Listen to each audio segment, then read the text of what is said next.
bienvenue sur Info Télévision. Alors, si vous êtes assis, vous êtes bien sur le canal 307. Aujourd'hui, on reçoit une femme exceptionnelle. Bien, tout le monde attend justement cette émission avec cet échange qui va se passer notamment avec cette dame qui est très connue du public et notamment du landerneau médiatique camerounais. Sans plus tarder, nous allons prendre la première rubrique. Aujourd'hui, on reçoit une dame, mais pas des moindres, une dame très connue déjà, comme je vous disais, du landerneau médiatique et puis dans le monde de l'entrepreneuriat. Cette dame n'est autre que Marlène Mvuto. Bonjour Marlène Mvuto. Bonjour Odile Paillet. Et bienvenue sur Info Télévision. Merci. Alors, c'était un honneur de vous accueillir déjà. On sait que vous êtes déjà passé une première fois et là, c'est une deuxième fois à une émission consacrée totalement, entièrement à la femme. Alors, sans plus tarder, dites-nous un peu qui est Marlène Mvuto de votre propre bouche. Vous savez, c'est difficile de parler de soi. Je veux dire que je suis une jeune Camerounaise. Jeune, je ne sais pas. Mais je suis... Non, vous êtes jeune, hein, écoutez. Voilà, je suis le docteur Marlène Mvuto. Je suis diplômée de l'Institut d'administration des entreprises de Nantes. J'ai été cadre commercial à la CRTV, directrice du projet Aspire au Cameroun, directrice générale de Intermédiatisme, la structure qui est basée en France. Je suis aujourd'hui entrepreneur social à travers ma fondation qui porte mon nom, la fondation Marlène Mvuto, qui accompagne les femmes et les jeunes dans le domaine de l'entrepreneuriat. Alors, on a toutes ces définitions, on ne sait pas laquelle choisir, par laquelle commencer. On va déjà commencer avec celui de docteur. Aujourd'hui, beaucoup de gens se posent des questions. Juste avant l'émission, il y a quelques jours, même des gens me demandaient est-ce que Marlène Mvuto est docteur en PhD? Où est-ce qu'elle a obtenu son doctorat? Est-ce que vous pouvez nous en dire plus? Oui, je vais vous dire, je ne suis pas docteur PhD. Le doctorat PhD, c'est autre chose. Je suis titulaire d'un doctorat en administration des affaires, le DBA, qui est délivré par les écoles de commerce et dont j'ai bien le titre de docteur. Ah d'accord. J'espère que tout le monde, tous les téléspectateurs auront bien compris parce qu'aujourd'hui, on se pose des questions notamment concernant Marlène Mvuto. On sait quand même que vous faites aussi beaucoup dans le milieu du football. On va en revenir. Alors sans plus tarder, parlez-nous un peu de votre entrepreneuriat. On sait que vous faites dans l'entrepreneuriat ces derniers temps. Faire dans l'entrepreneuriat, ça veut dire, je ne sais pas trop, repréciser votre question pour que je puisse... Mais on sait que vous êtes dans le domaine, vous êtes lancé dans le domaine de l'entrepreneuriat et dans le domaine aussi même du social, mais on va d'abord parler de l'entrepreneuriat. Comment est-ce que vous concevez justement le fait que vous soyez dans ce domaine et peut-être vous conciliez vos autres occupations? Je vais vous dire, quand on est titulaire d'un DBA comme moi, c'est pour créer des entreprises, pour accompagner des entreprises, pour faire des formations professionnelles. Et c'est dans ce sens que depuis pratiquement 12 ans, j'ai mis sur pied la structure qui s'appelle Intermédiatis, qui accompagne des professionnels dans le domaine de la formation, qui accompagne des individus qui aimeraient se lancer dans l'entrepreneuriat, qui organise des congrès professionnels.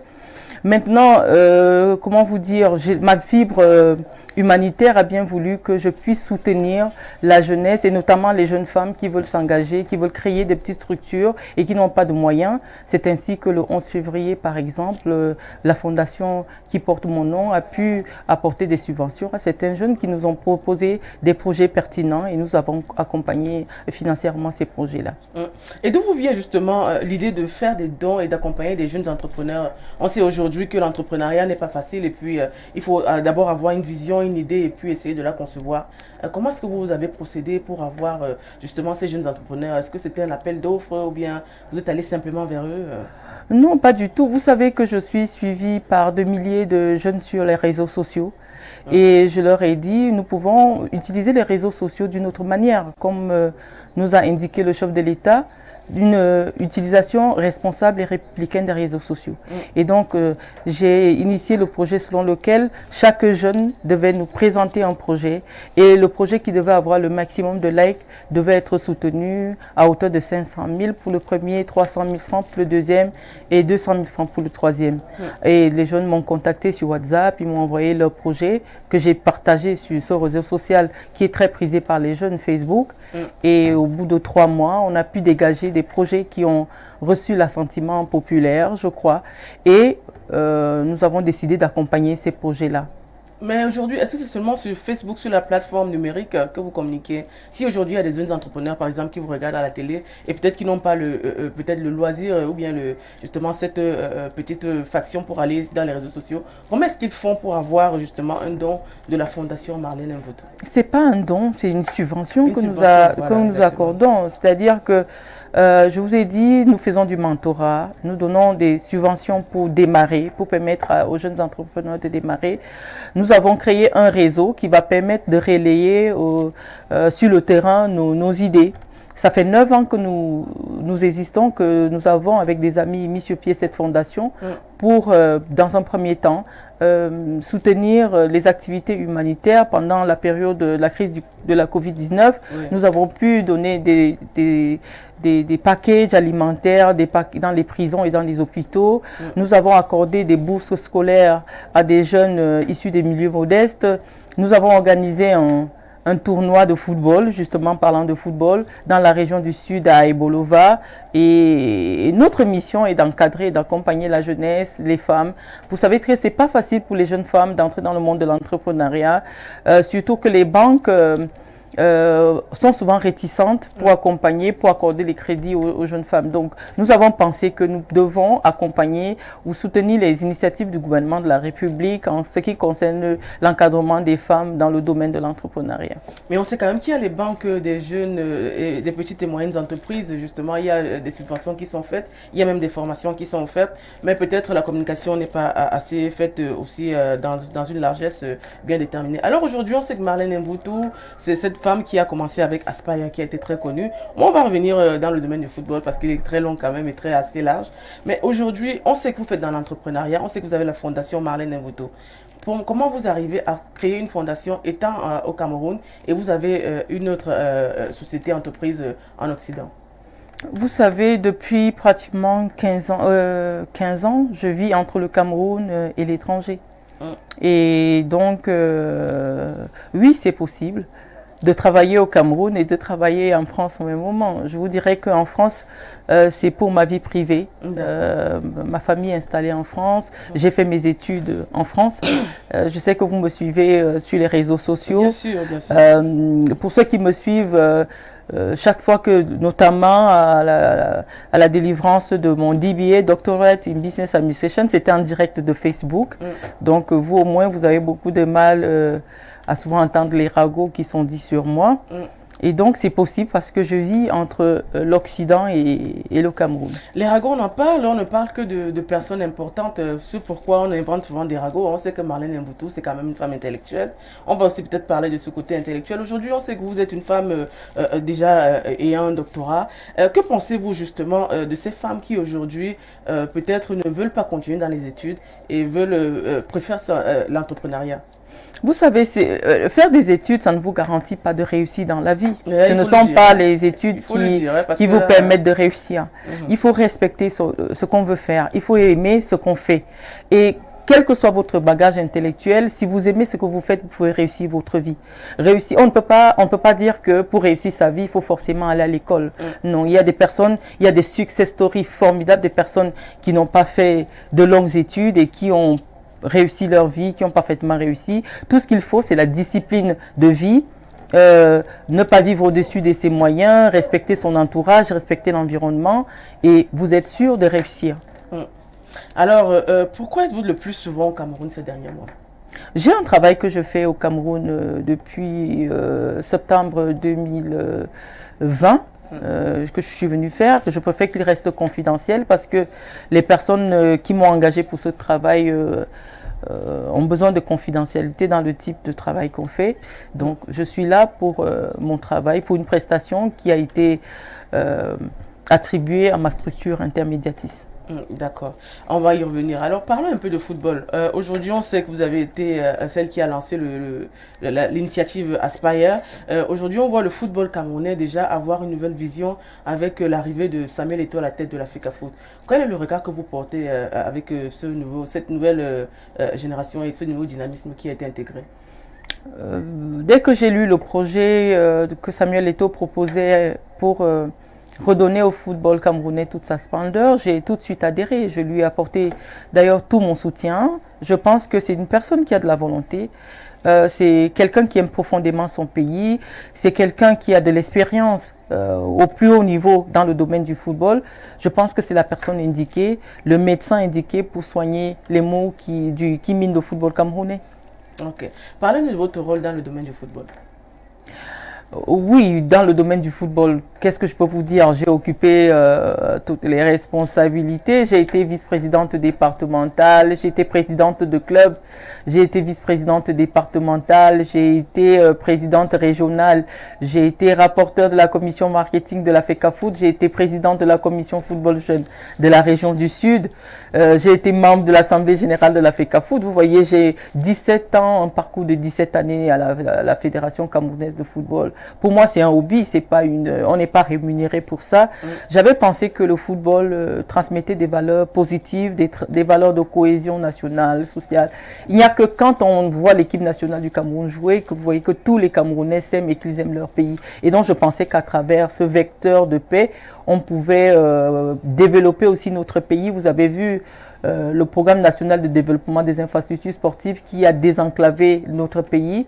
Et je pense que c'est aussi un moyen de développer le Cameroun que d'intégrer le football dans les mentalités des Camerounais. On va lire un premier message. Bonsoir au plateau. Quelle est votre relation avec Samuel Eto'o-Fils?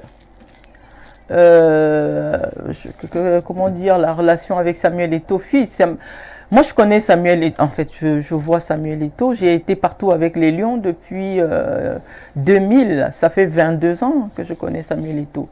On n'a pas une relation particulière. C'est quelqu'un pour qui j'ai beaucoup d'admiration. Et surtout, qui est venu me soutenir en Guinée équatoriale quand ma fondation a organisé le match de gala avec les stars du football africain pour récolter des fonds, pour venir en aide aux Africains de la Corne de l'Afrique lors de la grande famine en 2001. Pas 2001, 2011. La grande famine, oui, à la Corne de l'Afrique, il y avait une période de grande famine. Donc j'ai pu réunir suffisamment de fonds. Nous avons affrété un avion de la Guinée équatoriale pour la Corne de l'Afrique avec des denrées alimentaires.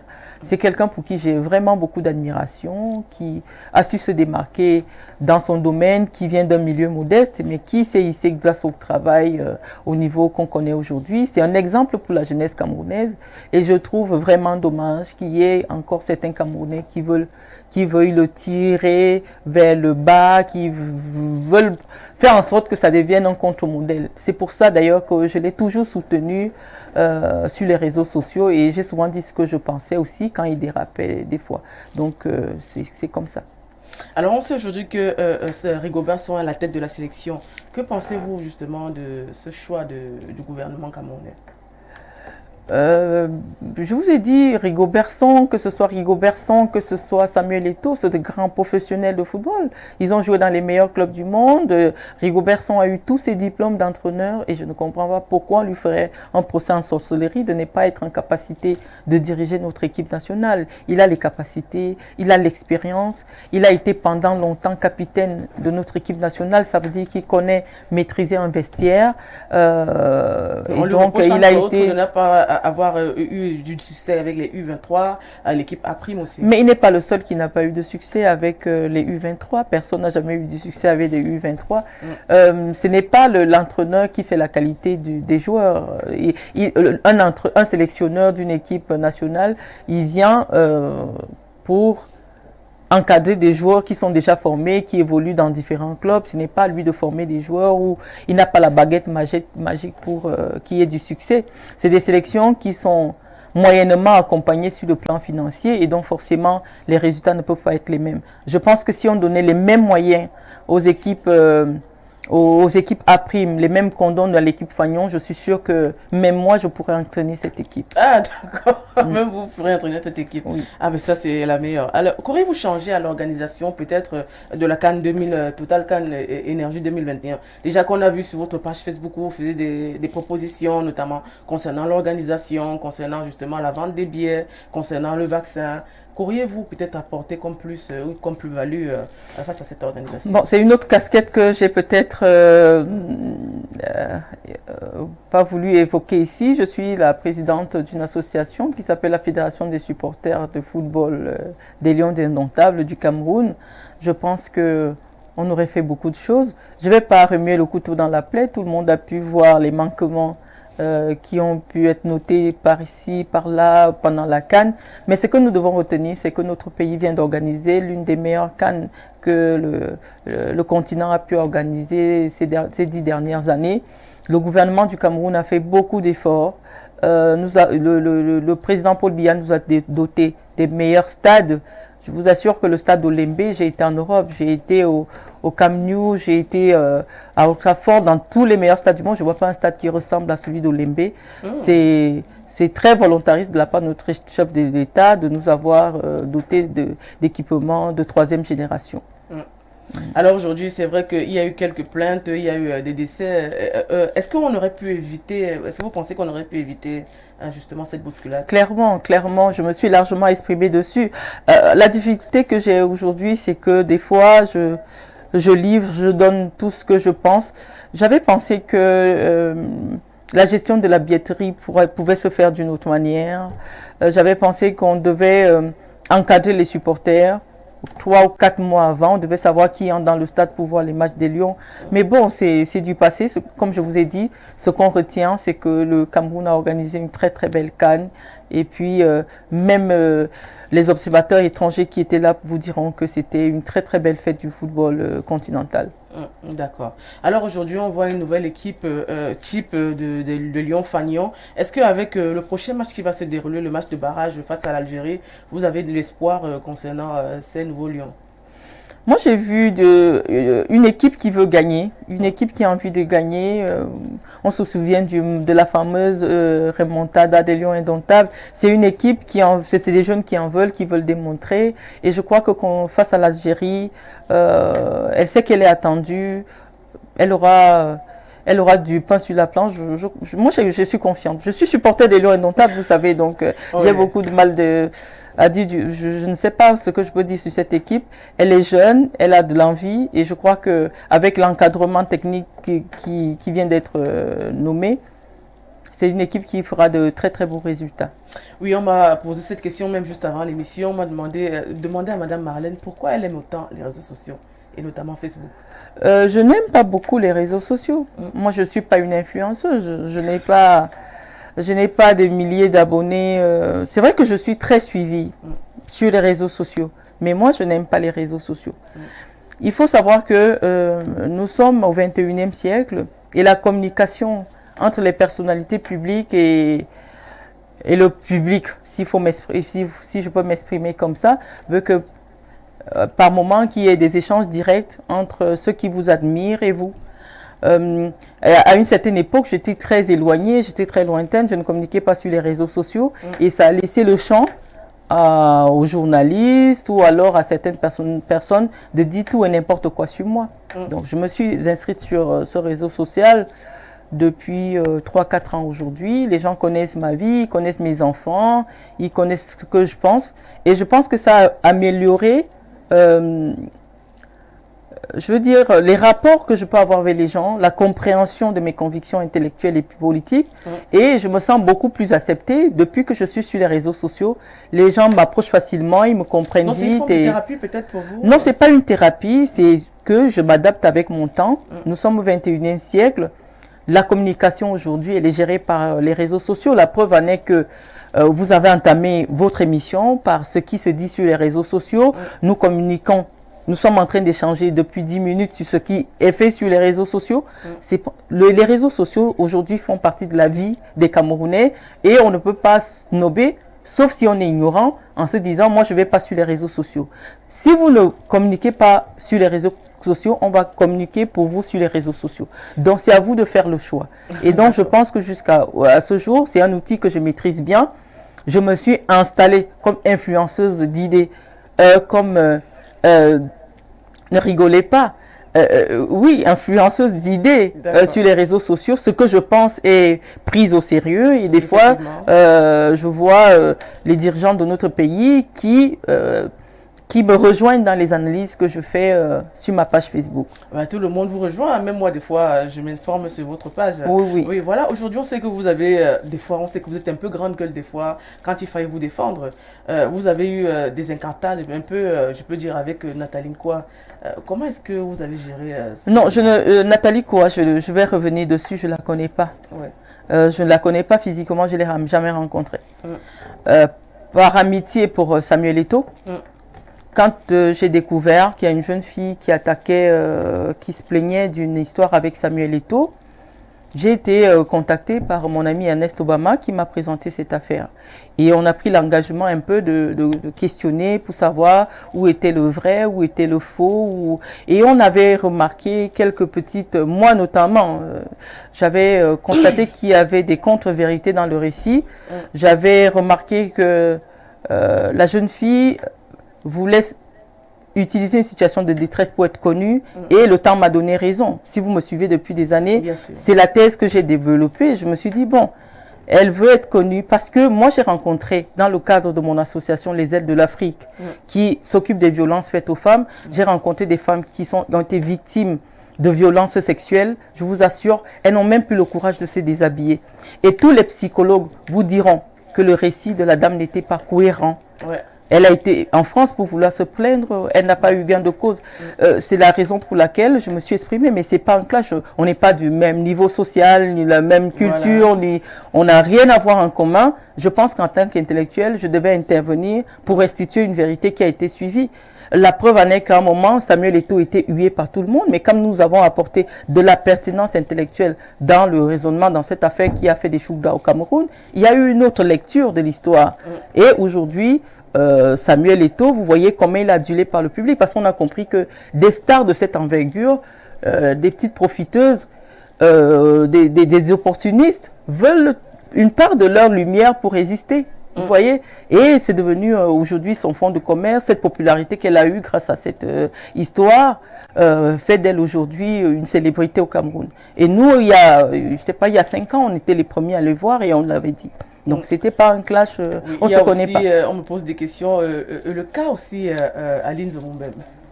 Oui, Aline Zomobem, je l'ai découvert en 2013 quand j'étais candidate à la présidence de la FECAFOOT. Elle avait fait un papier très incendiaire sur moi, sur RFI. Parce que moi, je lis tout ce qui est écrit sur moi. C'est peut-être le défaut que j'ai. Quand je tape mon nom sur Google, je regarde tous les articles qui sont publiés et je tombe sur... Le nom m'attire parce que je crois que j'avais entendu le nom, ce nom à la... Non, je ne l'ai jamais vu. Je ne la connais pas, je ne l'ai jamais vu. Vous voyez, vous me suivez, je fréquente pas les milieux d'Africains en France et ici je fréquente pas tout le monde, donc je les connais pas toutes ces personnes. Oui, je les connais pas. Et donc c'est grâce à travers cet article sur RFI que je la découvre où elle m'accuse d'avoir pillé la CRTV avec le professeur Gervais Mendozé et tout ça. Et donc je me suis intéressée à elle. Et puis un jour, je découvre qu'elle fait une vidéo sur moi et sur ma famille. C'est comme ça que je la connais. Donc j'ai décidé souvent, quand elle fait une sortie en ce qui me concerne, de répondre, de dire ma part de vérité sur les réseaux sociaux. Et moi, vous êtes quand même assez virulente aussi. Non, je suis, comment dire, je suis une main de fer dans un garde de velours. Je n'ai jamais nié que je dis mes convictions avec des fois beaucoup... de volonté, vous savez. Donc, mais c'est pas de la virulence, c'est pas pour faire mal en tout cas. Oui, on le sait très bien. Alors, on va un peu parler de politique, si ça vous gêne pas. Non, non, je vous ai dit, je suis activiste politique sur les réseaux sociaux. Oui, voilà, il y a le cas Maurice Kamto. Avec la base ici, comment est-ce que vous avez géré justement peut-être ces attaques et puis... Je me suis largement exprimée sur Maurice Kamto sur les réseaux sociaux. J'ai décidé tout simplement d'arrêter parce que moi j'ai l'élégance de ne pas tirer sur les ambulances. Politiquement, Maurice Kamto est mort et donc je trouve plus l'intérêt de parler de Maurice Kamto. Mais quand il a fallu dire que Maurice Kamto instituait dressait les Camerounais les uns contre les autres, à institutionnaliser le tribalisme, je l'ai dit sur les réseaux sociaux. C'est vrai que ça m'a rendu, ça fait de moi la cible de la base. Et j'ai dit aussi ce que je pensais sur la base. Je pense qu'on leur fait trop de publicité. pour une petite organisation de gens affamés. On a bien compris, vous voyez, aujourd'hui, c'est des gens qui font des laitiers pour vivre. Et donc, je trouve pas l'intérêt aujourd'hui de m'épancher encore sur la question Maurice Kamto et la fameuse basse. Alors aujourd'hui, on parle d'influenceuses, c'est vrai que vous avez abordé ça. Est-ce que vous pensez que les influenceuses ont un réel apport dans le changement de comportement et peut-être l'influence sociale? Oui, elles ont changé beaucoup de comportements. Ouais. Quand vous voyez toutes les jeunes filles aujourd'hui veulent épouser, qui ont 20 ans, 25 ans, ils veulent épouser les hommes de 70 ans. Ça, c'est l'impact des influenceuses. Parce que vous comprenez vite que si vous vivez avec un jeune homme qui vient de sortir de l'ENAM, qui gagne 120 000 le mois, ce jeune homme ne peut pas vous amener à Dubaï, il ne peut pas vous acheter des chaussures de 700 000, il ne peut pas vous louer une maison à Bastos à 1 million. Donc, c'est des filles qui ont changé même les rapports entre les hommes et les femmes. Les jeunes filles camerounaises n'ont plus honte de se présenter au bras des hommes de 70 ans alors qu'elles n'ont que 25 ans. L'amour, les rapports entre hommes et femmes, tout a changé grâce à ou à cause de ces influenceuses qui d'ailleurs sont reconnues aujourd'hui par l'État et qui sont subventionnées par l'État du Cameroun. D'accord. Ok. Aujourd'hui, on voit des dérives de jeunes filles qui, justement, montrent un peu leur nudité. Quel est le regard que vous portez face à, justement, ces dérives rencontrées dans les réseaux sociaux, notamment avec des jeunes filles?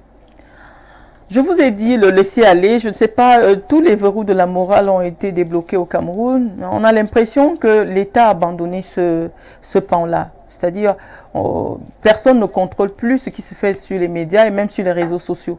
Et donc, cette banalisation de la nudité de la femme, surtout la femme, hein, parce que je pense que c'est une violence encore faite aux femmes, cette chosification de la femme, elle est véhiculée par ces fameuses influenceuses. Vous avez parlé de Aline Somobem tout à l'heure. C'est une maman de près de 54 ans qui danse à poil, qui a publié, sa propre sextape où elle se prend en photo en train de faire l'amour. Elle a filmé ses parties intimes. Oui, elle a filmé ses parties intimes. Et toutes celles qui sont désignées influenceuses au Cameroun ont soit des sextapes, soit des vidéos. J'ai vu vous-même, vous avez reçu ici sur un plateau une autre influenceuse qui a toujours accepté qu'elle se prostitue, qui le faisait des fois en direct. Et je dis, vous avez votre part de responsabilité aussi, parce qu'ailleurs, vous ne verrez jamais une prostituée être invitée sur un média public ou pour parler à la jeunesse. À moins qu'elle vienne dire, moi je l'ai fait et puis j'ai abandonné. Mais c'est ce qu'elle a fait. Oui, il faut éviter de faire la promotion des contre-valeurs. Chaque personne a sa part de responsabilité. On va nous dire que nous sommes jaloux, mais je veux dire, ce sont les médias qui façonnent l'opinion publique, qui façonnent l'éducation. Vous avez un rôle d'éducateur qu'il faut assumer. Si vous faites passer n'importe quoi et n'importe qui, sur les réseaux sociaux, on peut dire que c'est privé. Mais quand on vient déjà sur des médias classiques, il faut trier ce qui passe. Est-ce que la petite fille qui est en terminale, qui écoute, par exemple, Fleur de Lille, en train de discuter avec Odile Payet, le niveau de la langue, c'est lequel? Qu'est-ce qu'elle apprend? Parce qu'il faut savoir que quand on regarde la télé, on s'informe et on s'éduque. On vient pour apprendre à parler la langue, on vient pour apprendre à se tenir, vient pour apprendre beaucoup de choses. Alors une personne qui a un niveau, qui ne sait même pas s'exprimer, vous invitez cette personne à une émission de débat, ça veut dire que vous êtes en train de fausser le débat, comme on peut dire. Donc, moi, je pense que chacun a sa part de responsabilité, le gouvernement a sa part de responsabilité, les médias qui sont le quatrième pouvoir ont leur part de responsabilité dans cette dépravation de mœurs qui est devenue aujourd'hui la norme au Cameroun. Oui. Alors, on sait que le thème de la célébration de la Journée internationale de la femme est l'égalité aujourd'hui pour un avenir durable. Alors, est-ce que vous pensez que l'égalité homme-femme, cette parité, est-elle respectée Vous savez, l'égalité des droits est une promesse républicaine. Mais on peut constater dans les faits que c'est une utopie. On ne va pas jamais dire que... On parle d'égalité des chances Non, l'égalité entre les hommes et les femmes. Et même l'égalité des chances. Vous savez, si on veut parler de l'égalité des chances, en fonction du milieu où vous êtes né, vous avez plus de chances de réussir au concours de l'ENAM ou pas. Donc, on ne peut pas parler d'égalité de chances dans notre pays. Mais moi, je voulais l'égalité fondamentale, celle qui est garantie par la Constitution, à savoir l'égalité de droits entre les citoyens. Je constate que les femmes et les hommes au Cameroun n'ont pas accès aux mêmes opportunités, qu'il y a certains secteurs qui sont encore fermée aux femmes. Vous savez, moi, je suis la première femme du Cameroun et d'ailleurs la seule jusqu'à maintenant à avoir été candidate à la présidence de la FECAFOOT. Et je peux vous dire, la violence que j'ai reçue, la violence verbale, j'ai été arrêtée, j'ai été huée, j'ai été jetée en prison. C'était pour montrer aux femmes que c'est la dernière fois qu'une femme prétend vouloir arriver à ce niveau, parce que le milieu du football c'est très très machiste, c'est très très fermé. Et puis il y a d'autres domaines comme ça. Moi j'ai jamais vu une femme au Cameroun ministre de la Justice par exemple. Or des femmes, oui, la ministre de la Défense. Or il y a des femmes de grande qualité que notre pays qui sont nées dans notre pays et qui peuvent être des figures inspirantes pour la jeunesse féminine au Cameroun. Aujourd'hui, le seul ministère où on peut retrouver des femmes de manière récurrente, où j'aimerais bien aussi voir un homme, le ministère des Affaires sociales, le ministère de la condition de la femme, parce que je vois des fois que les hommes sont plus proches des femmes dans le domaine social que les femmes elles-mêmes. Donc il faut d'abord une solidarité entre les femmes. Il faut que une mise en mouvement de toute la société pour faire barrière aux inégalités, permettre aux jeunes filles de disposer de leur corps, de décider d'avec qui elles vont se marier. On sait que dans le nord du Cameroun, il y a encore les mariages forcés, des mineurs qui sont envoyés en mariage chez des personnes plus âgées, des viols qui se font dans des familles et qu'on essaie de couver sous le socle de la tradition. Il y a encore beaucoup de chemin à faire au Cameroun.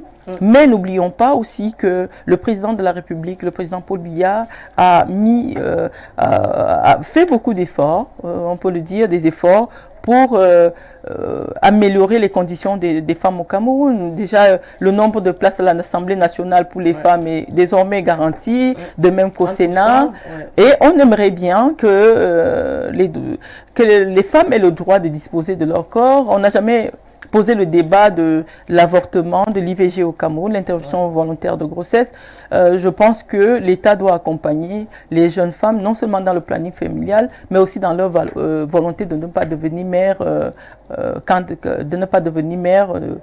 quand elles ont été violées ou quand elles ont subi un inceste. Est-ce que c'est un sujet que vous abordez dans votre association? Oui, ce sont des sujets que nous développons dans l'association que je dirige en France, les Aides de l'Afrique. Nous accompagnons les jeunes femmes issues de l'immigration, les jeunes femmes africaines. Et nous développons ces sujets avec beaucoup de sérénité parce que la France, c'est un pays qui a fait beaucoup d'avancées en ce qui concerne les droits des femmes. D'accord. Alors aujourd'hui, on sait que vous avez des modèles forcément. Quel est votre modèle de femme? Oui, j'ai Simone de Beauvoir. Déjà, c'est la première femme qui philosopha. Et chaque fois, j'ai toujours voulu être la première femme pour faire quelque chose. Elle m'a beaucoup inspirée. C'est une femme qui, dans son livre Le Deuxième Sexe, qui a dit des choses magnifiques, qui parle de l'autonomie de la femme, parce que qui dit que la femme qui veut être l'égale de l'homme doit être une femme autonome. Elle, dans Le Deuxième Sexe, mais elle est la mère même des droits des femmes. Et puis, j'ai mon idole en matière d'élégance qui est Coco Chanel. C'est une femme qui vient... Oui, c'est... Non, c'est pas de la publicité. C'est une vraie intellectuelle de la mode, vous savez. C'est pas de la publicité. Ni de l'exubérance luxueuse, non, pas du tout. J'aimerais vous dire, c'est une femme qui vient des milieux modestes, qui s'est imposée dans un milieu de la mode qui était réservée à l'élite. Elle s'est fait un nom et je vous assure que pour moi c'est inspirant. Et puis elle utilise deux couleurs qui me représentent. Moi je suis Gémeaux, j'ai un côté très blanc et j'ai un côté très noir. Donc voilà, comme bon, le yin et le yang. Le yin et le yang chez les autres est moins prononcé que chez les Gémeaux. Gémeaux, c'est deux personnalités. Donc vous m'avez demandé de vous parler de mes modèles et de vous expliquer pourquoi. Je vous dis pourquoi ces personnes m'inspirent le plus. Et puis, il y a la première dame du Cameroun, Madame Chantal Biya. Je pense que c'est dans le domaine de l'humanitaire. Je vous parle de mes modèles dans tout ce que je fais. Madame Chantal Biya m'a beaucoup inspirée dans le domaine de l'humanitaire parce que c'est une femme qui a le cœur sur la main, elle a la volonté d'aider, elle soutient. Et même, vous avez vu dernièrement dans ces affaires d'influenceuse, quand je regarde bien l'histoire, au fond, je me rends compte que la première dame peut-être a voulu aider des jeunes femmes qui passent des journées à danser nues sur les réseaux sociaux. S'il est avéré qu'elles avaient fait des demandes d'aide à la première dame, moi je pense qu'on pouvait aussi avoir une autre lecture de ces affaires d'influenceuses d'État. D'accord. Alors aujourd'hui, on parle d'agriculture beaucoup plus. Que pensez-vous de la femme rurale? Oui, la femme rurale, c'est elle qui nous nourrit. Mm. Je pense qu'on ne la célèbre pas assez dans notre pays. Ouais. Euh, Si aujourd'hui nous atteignons ou alors nous essayons d'atteindre l'autosuffisance alimentaire, c'est parce que ces petites mains-là, avec des moyens rustiques, vont nous nourrissent, nous accompagnent. Elles ont élevé les ministres d'aujourd'hui, sauf que quand ils deviennent ministres, ils oublient qu'ils viennent, qu'ils ont été accompagnés par ces femmes rurales-là. Je pense qu'on peut euh, créer, je ne sais pas si ça existe déjà au Cameroun, c'est vrai que ça fait longtemps que je suis partie. Il y a le réseau des femmes rurales du Cameroun. Non, pas du tout, mais une banque agricole. Une banque agricole, je crois qu'il y a. Voilà, pour les aider, pour les accompagner, pour faciliter, et l'État pourrait être garant pour ce type de prêts, pour que les femmes rurales puissent avoir des moyens pour étendre leurs activités. Alors aujourd'hui, on parle de la la célébration de la journée internationale de la femme. Que représente pour vous cette journée? Oui, pour moi, chaque jour est une journée de célébration des droits des femmes. Il faut savoir que nous devons nous battre tous les jours pour nous faire entendre, pour nous faire accepter, pour être le deuxième sexe et non le sexe faible. Et donc, le 8 mars, qui est la journée de célébration des droits de femmes, devrait être une journée de débat, une journée de réflexion, au lieu d'être une journée réservée aux orgies, aux défilés et aux pagnes du 8 mars. Soulever le cabas, comme on dit communément au Cameroun. Oui. Alors aujourd'hui, on sait que la célébration de la journée de la femme se passe avec des célébrations dans les ministères, dans les organismes, dans les entrepreneuriats. Mais est-ce qu'aujourd'hui, vous pensez que cette journée pourrait être célébrée autrement? C'est ce que je vous ai dit tantôt, que ça devait être un moment de réflexion. Ça devait être l'opportunité et l'occasion pour les femmes de s'asseoir et de faire le point sur l'avancée de leurs droits. Mais bon, je veux dire, les fêtes en Afrique se célèbrent avec la bière, avec le porc. Et malheureusement, ce n'est pas un moment de réflexion. Mais ailleurs, en France notamment, il n'y a pas le défilé, il n'y a pas le pagne. Ouais. Et les femmes se battent et s'asseyent et font des colloques pour débattre sur l'avancée de leurs droits. Et on voit bien qu'elles ont eu le droit à l'avortement, elles ont eu le droit, comment dire, le Pax. Elles ont eu le Pax pour qu'on puisse reconnaître le concubinage. Aujourd'hui, il y a une égalité salariale qui est en train d'être oui, elle est en train d'être atteinte en France. Il y a des femmes qui occupent des postes régaliens dans les gouvernements français, par exemple. Moi, je parle de la France parce que je réside des fois en France. Et je dis qu'il y a beaucoup de choses à faire. La femme camerounaise peut s'inspirer de ce qui se fait ailleurs. On a vu la maire de Paris qui veut se présenter à l'élection. À l'élection, il y a Valérie Pécresse aussi, qui est mon modèle sur le plan intellectuel. Je vous avais écrit cela. Et Valérie Pécresse, bourrée de diplômes, très belle femme, intellectuelle et tout. Et je pense qu'elle a beaucoup de chance pour devenir la première femme française à diriger l'État français. Alors aujourd'hui, on parle d'intellectualisme. Est-ce que vous pensez qu'aujourd'hui, les femmes africaines, notamment les femmes camerounaises, sont intellectuelles? Ça dépend de ce que vous appelez comme intellectuel. L'intellectuel, c'est celui qui a une expertise avérée dans un domaine et qui partage cette expertise dans l'espace public. S'il faut s'en tenir qu'à cette définition, moi, par exemple, je suis une intellectuelle.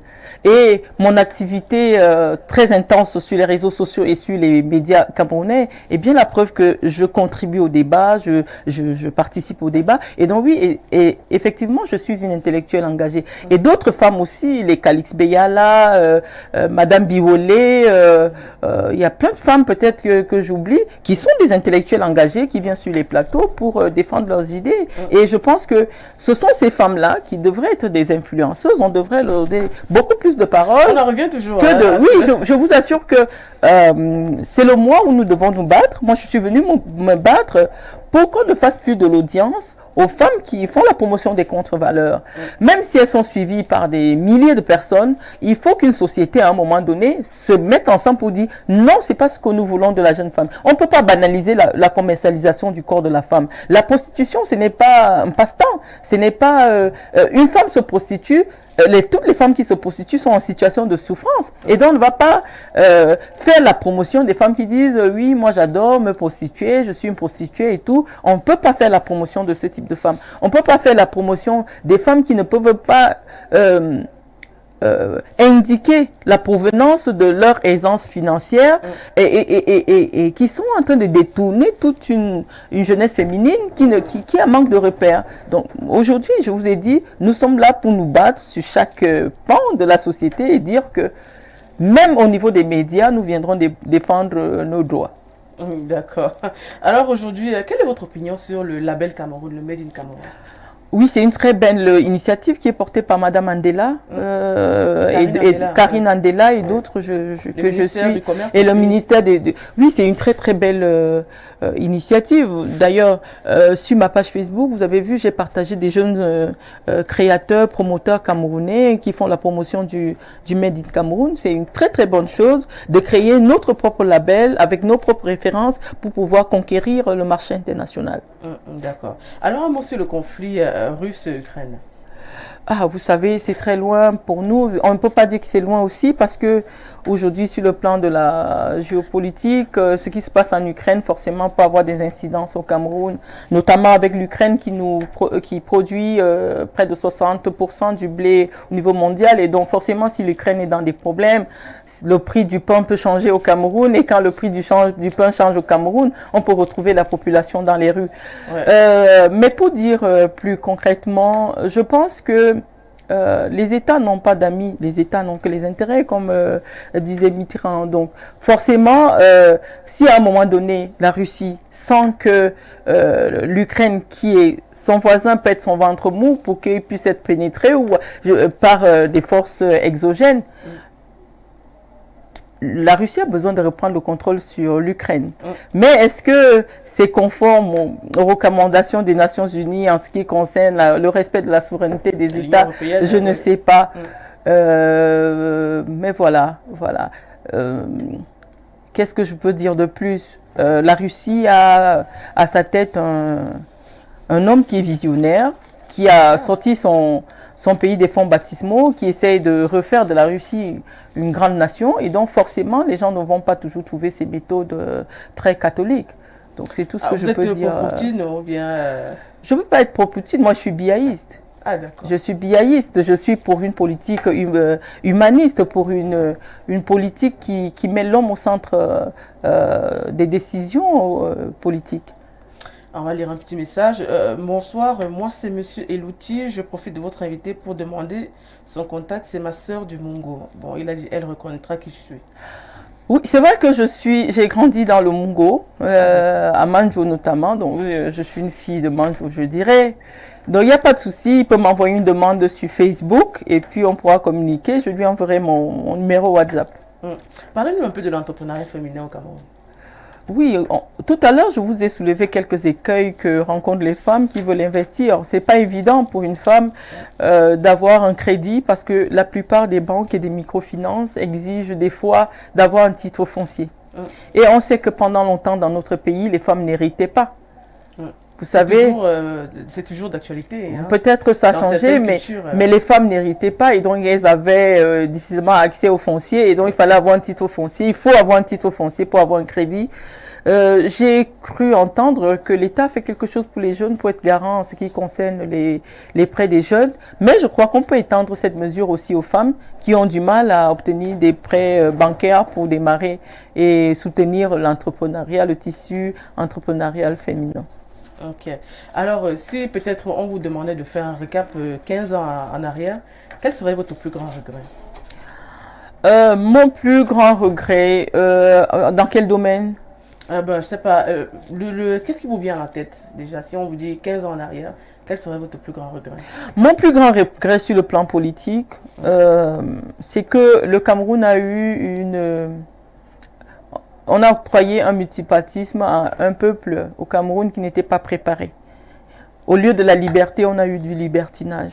Et c'est à cause de ce libertinage aujourd'hui qu'il y a certaines zones du Cameroun qui n'arrivent pas à être maîtrisées.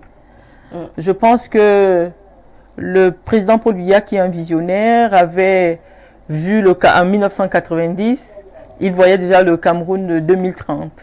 Sauf qu'il existait un décalage entre ces politiques publiques volontaristes et le niveau d'éducation des populations. Il y a 15 ans, qu'est-ce que je pourrais aussi regretter? Il y a 15 ans, Il y a 15 ans, je ne sais pas, c'est à vous de me dire dans quel domaine. Je vois que vous êtes beaucoup plus concentré à Moi, je lis répondre les messages qui sur arrivent. Je ne vais pas Facebook. tous les lire, vos Oui. messages sur vous. Peut-être de vous être présenté à la FECAFOOT, par exemple. Non, je ne peux pas regretter parce que j'ai pu apporter la vision qui était la mienne, les projets. J'ai développé mes projets et de nombreux présidents de la FECAFOOT ont repris quelques idées que j'avais déployées pendant ma candidature à la FECAFOOT. Non, je regrette rien. Même mon emprisonnement, je regrette pas parce que ma fibre, j'avais déjà une fondation à l'époque, mais elle était très élitiste à l'époque. Et le fait, mon passage à Kondengui m'a permis d'être proche des gens, des petites personnes. Moi, je me prends plus au sérieux déjà. À une époque, vous savez, je marchais avec 10 gardes du corps, je me croyais le centre du monde. Et le fait que je me retrouve là-bas, sans mon argent, sans mes godas, sans mes relations, sans mes numéros, m'a fait comprendre qu'on est tous pareils. Nous sommes égaux, riches ou pauvres, et que le petit souffle de vie ou la petite liberté, c'est d'autres personnes qui décident. Et donc, la liberté aujourd'hui est une valeur très fondamentale pour moi parce que moi j'ai été privée de cette liberté. Et dans tous les jours, je me bats pour la liberté, dans tous les sens du terme. Je pense que tous les passages de ma vie ont construit la femme que je suis aujourd'hui. Donc s'il fallait regretter des choses, non, je ne regretterais pas. Par contre, si je fallait regretter une chose aussi sur les réseaux sociaux, c'est le fait d'avoir fait des publications sur ces jeunes femmes là parce que malheureusement le fait que je sois intervenue a fait qu'à un moment donné on voulait déjà me confondre, les gens ont voulu croire que nous sommes parce que par exemple en Côte d'Ivoire quand les médias de Côte d'Ivoire parlent de moi, ils m'appellent, ils me traitent d'influenceuse, ils m'associent à ces personnes alors qu'on n'a rien à voir ensemble. Et le fait même que j'intervienne régulièrement sur ces questions a fait que des gens se disent est-ce qu'elle a vraiment le doctorat et c'est ça qui a poussé ce type de questionnement. Or à l'époque, quand j'étais cadre à la CRTV, directrice de ASPAI, représentant du Qatar au Cameroun, personne ne pourrait s'asseoir pour dire mais est-ce que Marlène a un bagage intellectuel consistant? Mais il a bien fallu que je commence à faire des publications intellectuelles sur les réseaux sociaux pour que les gens se disent au fond, elle a de la substance intellectuelle. Donc oui, s'il y a 5 ans, des choses que je regretterais, c'est d'avoir associé mon image à ces personnalités dont je ne citerai plus les noms. D'accord. Avant de prendre la prochaine rubrique, si on vous demandait aujourd'hui, est-ce qu'il vous serait peut-être permis d'être en politique aujourd'hui? Est-ce que vous aspirez à faire de la politique? Je vous dirais que tout citoyen fait de la politique, d'une manière ou d'une autre. Et en tant que personne publique, toute action publique que je mène est une action politique. Maintenant, je ne suis pas encore engagée politiquement, mais je suis en train de mener une réflexion politique qui pourra m'amener peut-être dans un futur très certain à partager mon opinion politique avec les Camerounais. Ok, merci Marlène, ça a été très enrichissant déjà cet échange. Alors nous allons prendre la seconde rubrique qui est découverte. Bonjour, je m'appelle Derek Amougou, je suis l'attaché de presse de Marlène Ebuntu. Marlène Ebuntu, c'est une personne extraordinaire, je vais vous dire pourquoi. On se rencontre à la CRTV, je partais avec une cliente à Tam Tam Weekend pour la présentation d'un produit. Alors, Marlène aussi, parallèlement, était venue pour parler de sa fondation Marlène Ebuntu. J'ai écouté son projet. Et au Cameroun, il y en a plusieurs comme ça. Il y en a plusieurs qui vont venir avec des projets pour aider les jeunes, pour aider les enfants. Mais à la fin, c'est une grosse arnaque. Alors, quand j'écoutais Marlène, j'ai failli mélanger Marlène dans ce panier à crabe. Heureusement, en l'écoutant avec beaucoup d'attention, j'ai retrouvé de la sincérité et j'ai retrouvé en elle une personne qui avait une volonté de faire, une volonté d'aider véritablement les jeunes. Je me suis dit, je vais voir ça de près parce que les Camerounais, c'est trop facile. On parle trop bien au Cameroun. Alors, je propose à Marlène de travailler avec elle gratuitement parce que je trouve que le projet est bien, le projet est costaud. Il s'agissait de la remise des prix d'un certain concours qu'elle avait organisé. Et j'arrive, j'écoute le storyline de Marlène, j'écoute son speech, j'écoute des témoignages des jeunes qui sont quittés de Douala, de Sangelima et Bolova, partout, pour venir écouter Marlène. et qui avait beaucoup d'espoir en Marlène Evumtu. Et je me suis dit, Derrick Amougou, tu n'as pas eu tort de vouloir travailler avec cette femme. Marlène Evumtu a un cœur aussi grand que l'océan. Je vous dirais que c'est une personne à qui vous pouvez remettre de l'argent, même si elle a soif ou elle a faim. Elle ne va jamais utiliser votre argent à d'autres fins. Marlène Evumtu a inséré à moi cette confiance, cette motivation que j'avais longtemps perdue parce que, comme je vous le disais à l'entame, il y a beaucoup de malhonnêtes au Cameroun, beaucoup de malhonnêtes qui exploitent les jeunes. J'ai eu la malchance de voir un documentaire où des gens sont venus au Cameroun, arrivés, j'étais dans l'équipe, qui sont arrivés au Cameroun, aller à Bastos, filmer les enfants de la rue, soi-disant faire un documentaire. Ensuite, ils ont remis 1000 francs et puis ils sont allés vendre ce documentaire à des millions de francs CFA. Et quand ces jeunes, vous les approchez dorénavant pour dire que vous voulez faire un travail comme ce qu'on a eu à réaliser avant, ils vont vous dire que non, on ne veut pas nous exploiter. Mais Marlène Evumtu est venue faire la différence avec des projets qu'on peut toucher du doigt. Parce que le concours qui a été lancé, on a eu des lauréats et vous pouvez aller sur le terrain pour la vérification parce qu'il y a une sorte de follow-up de ce projet. Et quand j'ai vu le PowerPoint de Marlène Evumtu, je me suis dit, this is the Cameroonian dream. Ça, c'est une personne que le gouvernement doit accompagner. Ça, c'est une personne en qui la jeunesse a placé toute sa confiance. Et en tant que jeune, je me suis dit, je vais me donner corps et âme pour que tous les autres jeunes puissent profiter de cette gentillesse, de cette sincérité-là. Marlène Evumtu, une personne incisive, parfaite, je dirais. Nul n'est parfait, mais je dirais qu'elle est parfaite dans son domaine. Elle n'est pas footballeuse, elle n'est pas coach. C'est une dame de cœur, une dame de fer. Donc, c'était un réel plaisir de travailler avec elle. Et bonne chance pour la suite. On a beaucoup de bonnes choses à vous proposer. Merci. Marlène Evumtu, femme parfaite, femme de cœur. Alors, qu'est-ce que vous ressentez quand vous voyez ce témoignage? C'est vrai que sur le coup, je suis très émue parce que je ne m'attendais pas d'un tel témoignage venant de Derrick. Je suis très émue. Je suis émue. J'ai pas de mots.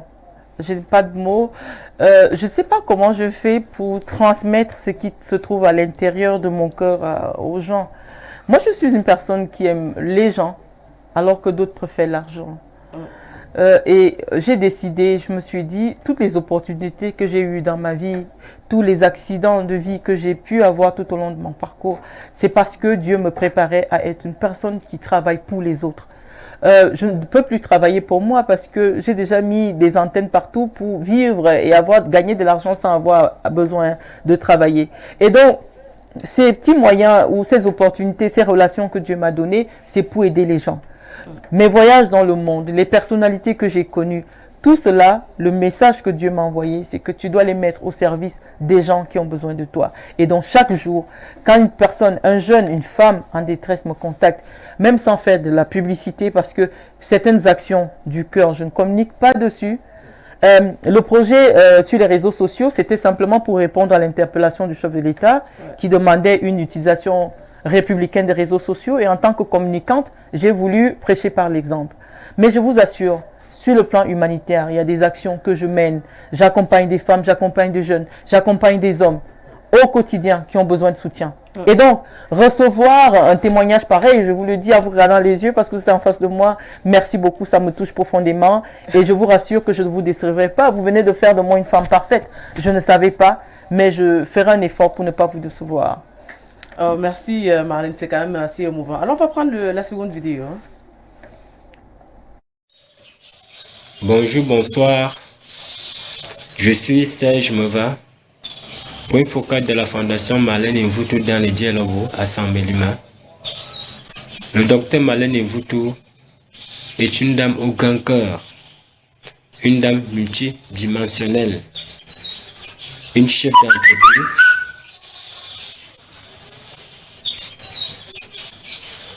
elle fait également dans l'entrepreneuriat jeune. Par ailleurs, elle est la fondatrice de la Fondation Marlène Evumtu. Cette fondation fait dans le social, bref, dans l'humanitaire. Récemment, nous étions allés donner les dons dans un hôpital à Saint-Mélima. Bref, nous menons plusieurs activités dans cette fondation. Marlène Mvutu apporte son soutien à tout le monde. Je dis bien à tout le monde sans discrimination aucune. Elle donne les dons dans les hôpitaux. L'année passée, nous étions allés donner les dons dans un hôpital à Saint-Mélima. Les groupes électrogènes dans les villages. Bref, elle fait œuvre sociale dans l'humanitaire. Elle soutient les jeunes. Elle a le sens du partage. Quand Dieu te donne, il faut se donner aux autres. Il faut aider. Dans l'entrepreneuriat, il y a quelques semaines, elle a présidé une cérémonie de remise de prix du concours Meilleur Projet Jeune.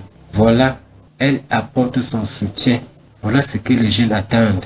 L'accompagnement, appuyer, aider. Elle vient en aide aux personnes vulnérables. Je ne sais pas quoi vous dire. Voilà, j'allais oublier une petite précision. La fondation mène ses activités dans tous les pays. Je dis bien dans tous les pays. Je pense qu'elle aussi, elle a également une entreprise en France. Je vais d'abord apporter une petite précision. Elle est mariée. Donc, maintenant, en tant que mère, elle est comme toutes les autres mamans. Elle prend soin de sa famille, ses enfants, malgré ses multiples activités. Vraiment, c'est une belle personne. Je suis vraiment ravi de travailler avec elle. Vraiment, je lui tire un coup de chapeau. Alors, on a Serge Meva qui insinue que vous n'oubliez personne, ce que Dieu vous donne, vous partagez toujours. Oui, vous savez, j'ai eu la chance de côtoyer un grand homme, le professeur Gervais Mendozé, qui a su me transmettre cette fibre très humaine, très humanitaire, très volontariste, d'être toujours et très chrétienne, parce que le fondement même de la religion chrétienne, c'est le partage. Vous savez, à chaque fois qu'il y a la messe, on partage le vin, on partage le pain. Et Jésus avait dit que c'est à travers cette Eucharistie qu'il scelle le lien avec son Église. Et donc, toute personne qui aime Dieu, qui est chrétienne, doit savoir partager. Maintenant, après, je suis un peu amusée par mon frère du Djaïlogo. Vous savez, Chouboulou, je suis une fille de Saint-Mélima du Djaïlogo. Il a apporté quelques petites précisions qui m'ont fait rigoler. Oui, c'est le point focal de la fondation dans le Djaïlogo. Nous avons été dans les hôpitaux pour... je vous ai parlé de cela en entame de l'émission. Oui. Je parle rarement de ce que je fais en bien, mais ça me touche que je puisse porter les jeunes, que je puisse encourager et soutenir la vision que les jeunes ont du développement de notre pays. Et ça me touche énormément. Alors, on va prendre maintenant les vidéos de la famille. La première vidéo. Alors, ma sœur, c'est une femme de qualité. Elle est très intelligente et cultivée. Je dirais même que c'est une encyclopédie vivante, sans jeu de mots aucun, car elle est pleine de connaissances. Ce qui me fascine le plus chez elle, c'est cette capacité qu'elle a eue à se relever face aux échecs et aux difficultés qu'elle a eu à rencontrer dans sa vie, et aussi le fait qu'elle ait réussi à en ressortir encore meilleure et forte. C'est une femme qui est très déterminée et bosseuse, car quand elle a un projet ou une idée en tête, elle réussit toujours à les matérialiser. Donc, mais le problème, c'est qu'elle peut avoir tendance à se laisser distraire par, voilà, vous savez, mais ça ne change rien à la personne qu'elle est et à ce qu'elle a. Ça ne change rien à ce qu'elle a apporté pour le Cameroun. Et pour conclure, je lui dirais que nous sommes très fiers d'elle. Je suis très contente qu'elle soit ma grande sœur et qu'elle aille de l'avant. Voilà, qu'elle ne prête pas attention à tous ceux qui ne la comprennent pas. Enfin, un jour, ils finiront par comprendre quelle vision elle avait. Et puis, voilà. Alors, on ressent beaucoup d'amour chez Natacha. Oui, c'est la 7e enfant de ma mère. Ouais. Je le dis toujours, elle est très très belle. C'est vrai que la télé n'a pas restitué toute sa beauté. C'est une très très belle. Elle est magnifique, elle est très intelligente. Elle aussi, très intelligente. Elle fait de très très belles études en communication en France.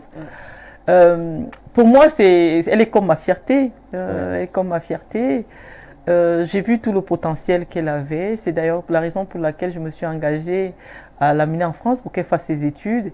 Et aujourd'hui, je suis très fière de la jeune femme qu'elle est devenue, belle, intelligente. Et puis, je vois beaucoup d'amour dans les yeux. C'est vrai que c'est ma sœur, mais je voulais aussi lui dire combien je l'aime. Et ces mots me touchent énormément. Je ne me laisse pas distraire. Quand elle parle de distraction, non, pas du tout. Elle sait que je ne vais pas dans les boîtes de nuit. Je fais beaucoup de choses. Elle parle de distraction dans les réseaux sociaux. Non, sur les réseaux sociaux, justement, c'est pour me détendre avec mes amis. Moi, je n'ai que quelques personnes qui me connaissent. Et donc, on vient sur les réseaux, c'est pas de la distraction. Vous savez, je suis une spécialiste de la communication. Derrière ce qui peut s'apparenter à un clash, il y a beaucoup d'informations et même des attaques politiques que je mets à l'intérieur. Mais pour que ça passe comme de la pilule, je fais comme si c'est un clash entre une personne et moi. Or, les personnes intelligentes savent où va mon message et à qui il s'adresse. Donc, je suis spécialiste de la communication. J'utilise le canevas qui me sied pour faire passer des idées qui passeraient moins si je venais en disant non, il faut arrêter un certain nombre de choses au Cameroun. Je fais comme si c'est le clash, par exemple, sur le cas Aline Zomobem. Ceux qui étaient visés dans mes posts, ce n'était pas Aline Zomobem que je parlais. Ah, la révélation. On réagit. Et on a vu la réaction qui était de manière très énergique. Ça a été révélé aujourd'hui. Voilà, donc, c'est pas ces femmes. Je sais qu'elles ont beaucoup d'audience. Donc, c'est comme si, pour parler de l'Afrique, je parle je sais pas, je parle des éléphants et j'utilise la métaphore de l'éléphant et plein de choses. Alors, je suis en train de parler peut-être d'un régime qui refuse de tomber. Pour parler d'un régime, je peux parler d'un éléphant dans une forêt. Et vous voyez un peu. Et donc, ces femmes me servent. On a compris déjà d'outils sous-entendu. Voilà, donc ces femmes me servent d'outils pour faire transmettre mes opinions politiques parce que je ne suis pas encore, j'ai pas encore la couverture nécessaire de femme politique. Donc, je peux être attaquée pour mes idées. Donc, pour faire passer certaines choses de manière en douce, j'utilise les clashs. Or, en réalité, c'est des opinions politiques que je dévoile à travers ces clashs. Ça a été dévoilé aujourd'hui. Alors, on va lire un message avant de continuer à la prochaine vidéo. Bonjour, comment faire pour travailler avec Marlène Mvuto? Je n'ai pas grand-chose à offrir si ce n'est mon petit niveau intellectuel. Akono Arnold de Soie. Oui, effectivement, nous allons lancer dans les prochains jours, Monsieur Derek Amougou est là, le recrutement des bénévoles de la Fondation. Il faut initier la jeunesse camerounaise au bénévolat. Le travail que nous faisons est vraiment, on ne paye pas, on ne donne rien, mais il y a beaucoup à apprendre. Il y a cette cohésion nationale dont nous avons besoin de réunir les enfants du nord, du sud, de l'extrême nord, du sud-ouest, du nord-ouest, autour de certaines initiatives que nous aimons. Et d'ailleurs, vous avez parlé de pouvoir aller dans toutes les 10 régions, notamment peut-être sélectionner les entrepreneurs. Oui, quand nous faisons l'appel d'offres pour nos projets, on ne sélectionne pas les régions. Donc, on a reçu les projets qui venaient de toutes les régions. Et avec M. Derek Amougou, on a prévu dans les prochains jours d'aller dans la région du Nord pour rencontrer. D'ailleurs, on attend les informations de Djibrila, de Ismaëla jusqu'à ce jour, qui se lance dans la fabrication du kilichi. Et il nous a promis de nous recevoir dans sa petite ville dans le Nord. On se fera accompagner par les chaînes de télévision pour montrer la production du kilichi et l'accompagnement que nous apportons à ce jeune entrepreneur. D'accord. On va prendre la vidéo suivante. Alors moi j'ai pas énormément de trucs à dire, hormis que moi je suis très fier d'elle. J'ai toujours admiré et je crois que j'admirerai toujours toute ma vie. C'est une très grande femme qui s'est construite toute seule à partir de rien et qui a atteint des sommets. Et c'est un exemple dans ma vie de tous les jours. Et j'espère un jour avoir le mental et atteindre sa capacité à toujours pouvoir analyser les situations, toujours prendre les bonnes décisions, à toujours pouvoir se projeter dans le futur.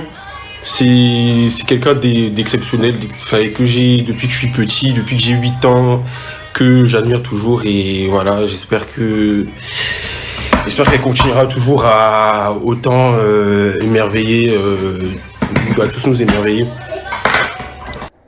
Ah, Loïc, il admire votre mental. Quand tu penses, je dirais pas que c'est mon fils. mais c'est mon fils. Il Ouais. est tellement grand, mais on ne dirait pas, c'est mon bébé, mais je suis émue parce que il n'aime pas il n'aime pas les caméras et je ne sais pas comment vous avez fait pour, Ah, ben c'est sa grande sœur, hein. pour le convaincre de venir parler devant les caméras. C'est mon fils, c'est mon rock. Lui, c'est sur lui que je me repose. Pendant longtemps, j'étais célibataire. C'était mon petit papa, mon petit mari, mon petit tout. Il a beaucoup de maturité pour son âge et il a 18 ans. Et je suis heureuse de le voir. C'est pas évident. Je suis très heureuse de voir mon fils comme ça. Je suis heureuse. Ah là là, elle veut pleurer, Marlène. Alors, on va passer à la dernière vidéo de Cynthia. C'est mon fils. Ma mère est une femme intelligente, courageuse, altruiste. On a pu voir cela à travers ses écrits, son parcours, ses différentes actions auprès de la jeunesse camerounaise. Elle aime vraiment son pays, c'est une vraie patriote qui, selon elle, le développement au Cameroun passerait par la jeunesse. Elle est dans la vie privée comme dans la vie publique, c'est-à-dire une femme formidable, généreuse, un peu têtue, mais bon, voilà. On ne lui a peut-être pas assez dit, mais le plus beau cadeau que la vie nous ait fait, c'est qu'elle soit notre maman. Merci. Cynthia qui vous fait une petite déclaration un peu têtue, maman, mais c'est la plus belle des choses que la nature lui aura offerte. Voilà, vous savez, vous m'avez eu là, c'est la première fois que je deviens émotive sur un plateau. J'ai tout fait pour protéger mes enfants des médias. Et vous savez combien de fois j'ai hésité. La preuve en est qu'on a repoussé cette émission parce que j'ai hésité. Est-ce que mes enfants vont accepter de parler ou pas? Et là, je les vois, ils s'expriment, ils sont instruits, Oui, je peux dire que j'ai fait jusqu'à maintenant mon rôle de maman. J'ai des enfants qui sont instruits, j'ai des enfants qui ont des convictions, qui respectent les miennes. Ça n'a pas été facile. Ça fait 21 ans, 22 ans bientôt que je suis maman. J'ai été maman pendant que j'étais adolescente. Je n'ai pas abandonné. J'ai voulu être une figure exemplaire pour mes enfants. Et à travers leur témoignage, je vois que je suis pas passée à côté de cette mission. Je voulais leur dire combien de fois je les aime. Mais il y a une petite qui manque et j'aurais bien voulu l'entendre aussi. C'est Elise Océane. Ouais. C'est ma troisième fille. Certainement, comme elle était à l'internat, c'est sûr qu'elle elle n'était pas là pour faire sa vidéo. Mais aujourd'hui, je suis maman de 4 enfants. Et puis, il y a Iris aussi qui n'a pas été... Iris qu'on connaît déjà bien. Il y a Iris qui n'a pas été interviewée. Mais voilà mon plus grand job que j'ai eu. Et donc, la récompense est énorme. C'est vous l'avez d'être réussi, maman. il faut le dire. Alors, nous allons lire un message. Bonsoir, moi c'est Mimbong Yves depuis l'Est Cameroun. Âge 42 ans, je voudrais demander à ma soeur de me venir en aide pour mon projet. On ne sait pas lequel, mais bon, on va essayer. Il va nous contacter sur Facebook, qui nous envoie qui vient nous écrire sur Facebook, on va répondre. Comme je vous ai dit, c'est juste une question de timing. J'aurais voulu, parce que le mois de mars, c'est le mois où on communique. Je ne voulais pas qu'il y ait une saturation d'informations. On veut vraiment laisser le 8 mars que pour parler du droit des femmes. Et donc, après le mois de mars, nous allons relancer les projets. Nous allons aller dans les 10 régions pour rencontrer des jeunes qui souhaitent s'investir dans le domaine de l'entrepreneuriat. On va lire un autre message. Marlène, bonsoir à vous. Vous êtes une femme très belle, une femme exceptionnelle pour les femmes. Va de l'avant, Rostand de Kribi. Merci beaucoup, Rostand. Merci. Alors, nous allons prendre la dernière rubrique. Nous sommes à la dernière rubrique. C'est une rubrique justement qui s'occupe des questions peut-être sociales, internationales entre autres, mais qui va peut-être au-delà des questions, c'est pourquoi vous êtes arrivé ici. Alors on va vous poser des questions même sur l'actualité, sur le social, sur l'humanitaire. Alors on va commencer avec la première question. Vous êtes prête? Je suis prête. On sait que vous avez arrêté de pleurer là. Oui. Alors, que peut l'Afrique pour éradiquer l'analphabétisme, selon vous?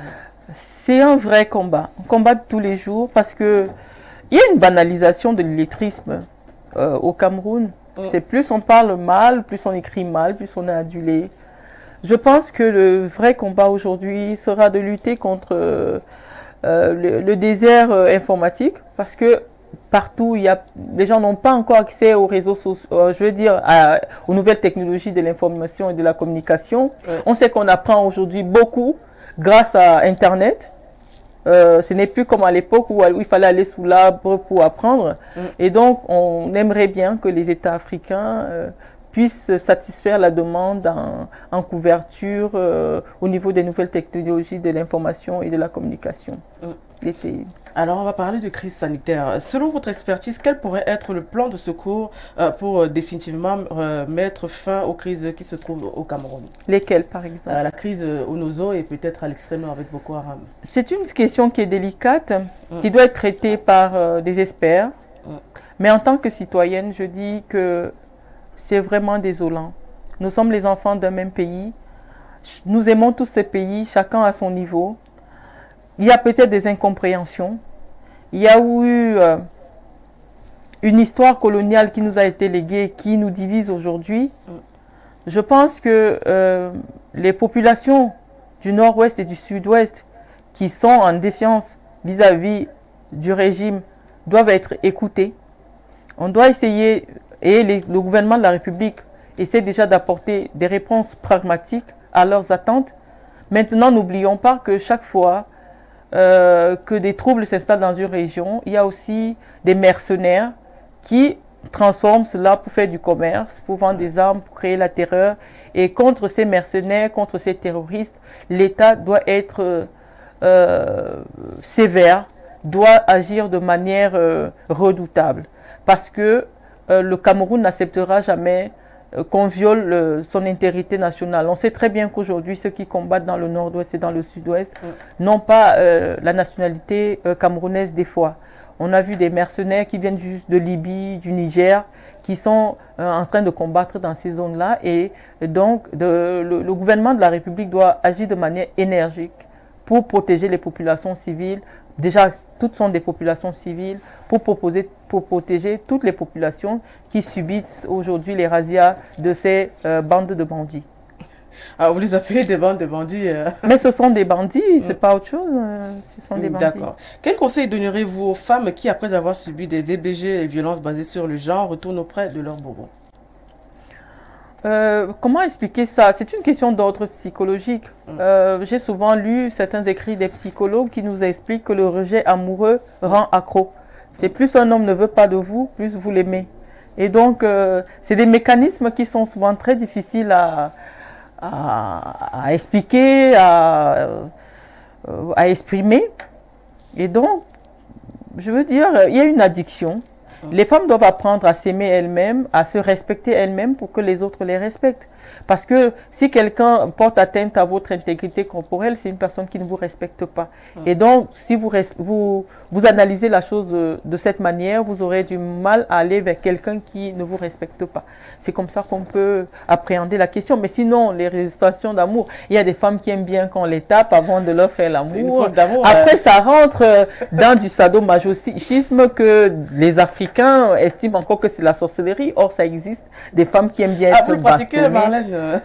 Oui, les femmes aiment. Il y a des femmes qui adorent la chicotte. Il y a des femmes qui adorent la chicotte avant l'amour. Donc, il faut aussi respecter leur désir et ne pas le catégoriser comme étant une violence quelconque. Il y a des gens qui aiment l'amour. Est-ce que vous appréciez justement ce genre de pratique? Non, je suis assez, je veux dire, je suis pas classique. Mais ça ne fait pas encore pas. J'ai une peau délicate déjà. Et puis la violence pour moi, c'est pas une violence seulement physique. Il y a de la violence psychologique aussi. Moi, j'ai horreur d'un homme qui m'insulte, par exemple. J'ai un homme qui, avec les hommes, moi, un homme ne peut même pas m'insulter parce que 2 minutes, je suis sur son visage et je respecte les gens. J'ai besoin qu'on me respecte aussi. Donc, moi, j'aurais du mal à être dans une relation où on va me dévaloriser, où on ne va pas me respecter. C'est difficile. Donc, je suis assez classique dans mes relations. J'aime bien l'amour, mais dans un cadre de respect. Alors, êtes-vous féministe? Oui, je suis féministe. Vous savez, toutes mes convictions intellectuelles trouvent leur fondement dans le livre Le deuxième sexe de Simone de Beauvoir, qui est la Bible des féministes. Oui, je suis une féministe, je suis une beauvoirienne, je suis féministe. Madame Jean-Paul Sartre. Oui. Alors, on va prendre la dernière question. Que pensez-vous justement du non-refus des Camerounais de se faire vacciner contre le Covid-19? C'est parce qu'il y a eu beaucoup de flou dans la communication autour du COVID, de la Covid-19. Déjà à partir de la Chine où les premiers cas ont été détectés, les Chinois n'ont pas communiqué exactement sur la virulence du virus, sur l'ampleur de la pandémie. Et donc le monde entier a pensé qu'il y avait a commencé à émettre des théories complotistes qui font aujourd'hui que, vous savez, les Africains sont très sceptiques. Quand ils n'ont pas vu, ils n'acceptent pas. Donc tant qu'on n'aura pas 20-30 000 morts comme en France, on va estimer qu'il n'y a pas urgence dans la maison et donc le vaccin va rester un choix. Quand on sait que ces vaccins, les laboratoires ne nous les donnent pas gratuitement. C'est des budgets que l'État devra, dans un pays où on a du mal à avoir une consultation gratuite, on ne voit pas pourquoi on devrait acheter des tonnes de vaccins au laboratoire pour injecter des personnes qui pensent que le vaccin n'existe pas. Donc, moi, je pense que c'est important de se faire vacciner. C'est important de respecter les mesures barrières. Maintenant, on ne peut pas rendre le vaccin obligatoire. Je pense qu'il s'agit d'une responsabilité individuelle. Oui, moi, je suis vaccinée. Je suis vaccinée. Non, non seulement pas pour vacciner, mais pour protéger mes proches. Moi, j'ai des membres de ma famille, moi, ma mère, qui sont déjà dans un certain âge. Peut-être mon organisme peut supporter le virus et l'expulser aussi naturellement, mais ma mère ou des oncles qui sont très âgés, malheureusement, je peux leur transmettre le virus et qui va les pousser à la mort. Donc, par souci de responsabilité, je me suis fait vacciner et j'ai fait vacciner tous mes enfants, tout mon entourage et j'invite tous les Camerounais à se faire vacciner. Mais il faut aussi comprendre les raisons qui ont peut-être poussé à un moment donné, qui est beaucoup de scepticisme autour de ce vaccin-là. Nous allons prendre un dernier message avant de clôturer l'émission. Bonsoir la maman, je suis un jeune Camerounais résident à Yaoundé, aide-soignant de profession en service dans un hôpital catholique. Là, j'ai besoin de votre aide pour trouver un emploi stable pour ma fiancée licenciée en géographie. Voilà, on ne sait pas de qui est le message. Je ne sais pas comment répondre à ce type. Mais le monsieur soulève quand même une préoccupation qui est purement politique. Aujourd'hui, les gens ne croient plus que si on n'a pas de relation, si on ne connaît personne, on ne peut pas être recruté. Il faut qu'à un moment donné, qu'on rétablisse l'égalité de chance entre les Camerounais. Il faudrait que l'école redevienne un ascenseur social. Que parce que quelqu'un a souffert, que des parents ont envoyé à l'école, que grâce à l'école, qu'ils puissent avoir une place, la place qu'ils méritent. Il y a des gens qui réussissent au concours de l'ENAM sans avoir jamais composé, ou alors qui réussissent alors qu'ils sont morts, ou alors qui réussissent même ils ne vont jamais. Il faudrait que ce genre de choses n'existe plus. Il faudrait peut-être instituer, comme ailleurs, des CV anonymes, où on va choisir quelqu'un non sur la base de son ethnie, de sa filiation, ou je ne sais pas trop. Mais le problème de l'emploi, le problème du chômage des jeunes au Cameroun est un véritable problème qui doit être pris à bras le corps par le gouvernement de la République. Un mot sur vos projets? Mes projets, vous savez, les projets personnels, bon, ça reste privé. Maintenant, les projets, comme on a dit, dans les prochains jours, nous allons lancer le recrutement des bénévoles dans tout le Cameroun. Nous allons partager notre expérience avec des milliers de jeunes entrepreneurs à travers des conférences organisées à Yaoundé, à Douala. Donc, pour tous ceux qui sont porteurs de projets et qui aimeraient être soutenus par notre fondation, nous allons vous inviter à vous inscrire à aux conférences que nous allons organiser dans chaque chef-lieu de région. Donc, les gens auront l'occasion de me voir dans au moins les 8 régions en face à face pour me présenter leurs projets et qu'on essaie d'ébaucher ensemble les voies de financement. Alors, nous arrivons au terme de cette édition, mais avant de partir, Marlène, face à la caméra, quel est le mot que vous laissez aux femmes, et notamment même aux jeunes entrepreneurs, aux jeunes filles ici, comme on est à Talent de Femmes, quel est le conseil que vous leur donneriez justement pour changer un peu leur style de vie, notamment même les jeunes filles débridées un peu dans les réseaux sociaux? Un conseil. Je veux dire à la jeunesse féminine que être femme n'est pas une fatalité. Et Simone de Beauvoir le disait, on ne naît pas femme, on le devient.